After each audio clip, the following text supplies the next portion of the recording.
हमारे राज्य में से लेकर और केंद्र तक वो सरकार चल रही है जो बलात्कारियों को बेल देती है, बलात्कारियों को पेरोल देती है, यहाँ तक कि बलात्कारियों को जमानत भी देती है। और क्रिमिनल, बड़े से बड़े, अगर आप क्रिमिनल है, चाहे आप रेपिस्ट हो, चाहे आप मर्डरर हो, चाहे आप चोर हो, चाहे आप कुछ भी हो, अगर आप सत्ता का समर्थन कर देते हैं तो आपको क्लीन चिट मिल जाएगा। कहता है कि अनंत सिंह के ऊपर 38 से अधिक आपराधिक मामले फाइल हैं बिहार सरकार के अंदर से लेकर अपहरण से लेकर हर तरीके का है।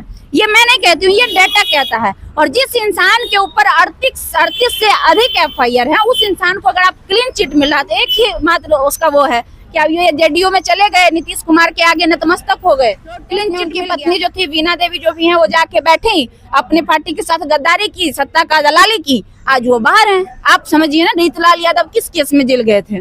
वो एक रंगदारी का केस में, उनकी जमानत नहीं हुई, उनको बेल नहीं मिला। लेकिन ये किस केस में गए थे? मर्डर के केस में।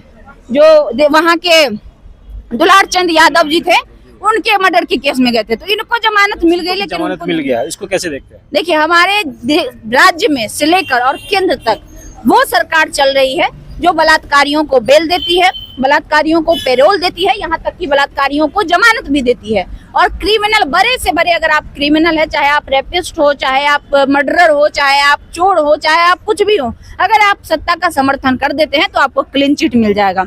ये डाटा कहता है कि अनंत सिंह के ऊपर 38 से अधिक आपराधिक मामले फाइल हैं बिहार सरकार के अंदर से लेकर अपहरण से लेकर हर तरीके का है। ये मैं नहीं कहती हूँ, ये डेटा कहता है। और जिस इंसान के ऊपर 38 से अधिक FIR है, उस इंसान को अगर आप क्लीन चिट मिल रहा है, एक ही मात्र उसका वो है कि अब ये JDU में चले गए, नीतीश कुमार के आगे नतमस्तक हो गए, क्लीन चिट मिल गया। फ्लोर टेस्ट में उनकी पत्नी जो थी वीणा देवी जो भी है, वो जाके बैठी, अपनी पार्टी के साथ गद्दारी की, सत्ता का दलाली की, आज वो बाहर हैं। आप समझिए ना, रीतलाल यादव किस केस में जेल गए थे? वो एक रंगदारी का केस में, उनकी जमानत नहीं हुई, उनको बेल नहीं मिला। लेकिन ये किस केस में गए थे? मर्डर के केस में। जो वहाँ के दुलार चंद यादव जी थे, उनके मर्डर के केस में गए थे, तो इनको जमानत मिल गई, लेकिन उनको नहीं मिली। मैं कह रही हूँ ना, UGC इसके लिए भी जरूरी है। यही मानसिकता के लोग उस सिस्टम में भी बैठे हुए हैं जो ये देखते हैं कि अच्छा ये फलाना फॉरवर्ड है तो इसको बचाओ, अच्छा चिलाना बैकवर्ड है इसको फंसाओ। ये चीजें होती हैं जब पढ़े लिखे लोगों के मानसिकता में जातिवादी जहर बन के भरा हुआ है। जब गांव में, समाज में कम पढ़े लिखे लोग करते हैं तो हम और आप सवाल करते हैं। नीतीश कुमार बोले थे ना, हम किसी को फंसाते हैं ना किसी को बचाते हैं। क्यों बचाया अनंत सिंह को? फिर तो नीतीश जी को जवाब देना चाहिए। आप तो जवाब देने लायक भी नहीं है, हमें लगता है। उनको तो घेर लिया गया। कल ही देख रहे थे, कल सतीश बाबू जी का वो था, पुण्य अति हो रहा था, ब्रह्म भोज क्या होता है वो हो रहा था। उसमें 10 लोग ऐसे करके घेर के लाया, फूल माला चढ़ाया, 1 मिनट रुकने में देना है, घेर के लेके गया। ऐसे लग रहा था जैसे कि मतलब वो अगर कुछ बोल देंगे, किसी से मिल लेंगे तो क्या हो जाएगा, ऐसा फील हो रहा था। हमारे पास वीडियो पड़ा हुआ है कल का, वहाँ पे जो लोग तस्वीरें ले रहे थे वो मैंने खुद अपनी आंखों से देखा। तो नीतीश कुमार भी कुछ लोगों से घिरे हुए, उनको तो बोलने ही नहीं दिया जा रहा है। नहीं आप और हम उनसे सवाल कर सकते हैं। अभी क्या चल रहा है? एक समय था जब मीडिया प्रधानमंत्री से सवाल करने की हिम्मत रखता था।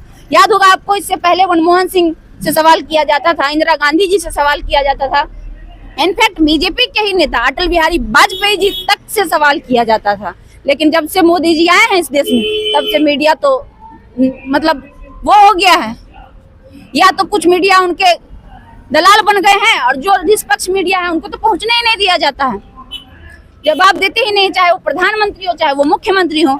आप बताइए हमें, मुख्यमंत्री जी का एक स्टेटमेंट जब से वो बीजेपी के साथ गए हैं, मोदी जी जब से प्रधानमंत्री बने, एक भी प्रेस कॉन्फ्रेंस भी नहीं किया है। कहाँ से करेंगे? करता वो है ना जिसमें जिगड़ होता है, जिसको जवाब देने की हैसियत होती है, जो सच बोलता है। अब जो इंसान दिन रात झूठ बोलता हो, जिसने अपने एक भी वादे नहीं पूरे किए हो, वो क्या जवाब देगा? मीडिया का जवाब देने के लिए कुछ है उनके पास? हमें नहीं लगता। हाँ, मोदी जी वैसे लोगों को इंटरव्यू देंगे जो पूछेगा आप आम काट के छील के खाते हैं कि काट के खाते हैं। उनसे देश का सवाल मत करिए, उनसे ये मत पूछिए कि पुलवामा अटैक कैसे हुआ, उनसे ये मत पूछिए कि मणिपुर में महिलाओं के साथ दुर्व्यवहार कैसे हुआ, उनसे ये मत पूछिए कि पिछले 10 वर्षों से बिहार में आज तक एक फैक्ट्री क्यों नहीं लगी। उनसे ये पूछिए कि आप आम काट कर खाते हैं या छील कर खाते हैं, तभी आपको इंटरव्यू मिलेगा। आप समझिए ना किससे कहाँ जा रहा है हमारा देश, हमारे देश के राजनेताओं की नैतिकता कहाँ जा रही है, यही बचा है।